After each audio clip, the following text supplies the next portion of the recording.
Bruce Lee వారానికి చాలాసార్లు 4 నుంచి 5 వరకు మైళ్లు పరిగెత్తేవాడు. తరచుగా తన హృదయ సంబంధ ఓర్పు మరియు వేగాన్ని మెరుగుపరచడానికి స్ప్రింట్లలో మిక్సింగ్ చేస్తూ అతను తన కార్డియో వ్యాయామాలను మార్చుకోవడానికి మరియు తగ్గించడానికి స్థిరమైన సైక్లింగ్ను కూడా ఉపయోగించాడు. జంప్ స్క్వాట్లు మరియు బాక్స్ జంప్లు వంటి పేలుడు కదలికలు వేగం మరియు శక్తిని మెరుగుపరచడానికి అతని నియమావళిలో భాగంగా ఉన్నాయి. లీ తన సాంకేతికత, వేగం మరియు చురుకుదనాన్ని మెరుగుపరచడానికి షాడో బాక్సింగ్ను ఉపయోగించాడు.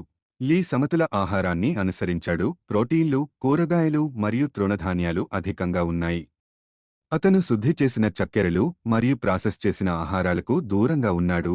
అతను ప్రోటీన్ షేక్స్ మరియు విటమిన్లతో సహా వివిధ సప్లిమెంట్లను తీసుకున్నాడు. బ్రూస్లీ యొక్క పంచ్లు చాలా వేగంగా ఉన్నాయి. 3 అడుగుల దూరం నుండి సెకనులో 1.5 వంతులో పంచ్ని అందజేస్తున్నట్లు నివేదించబడింది.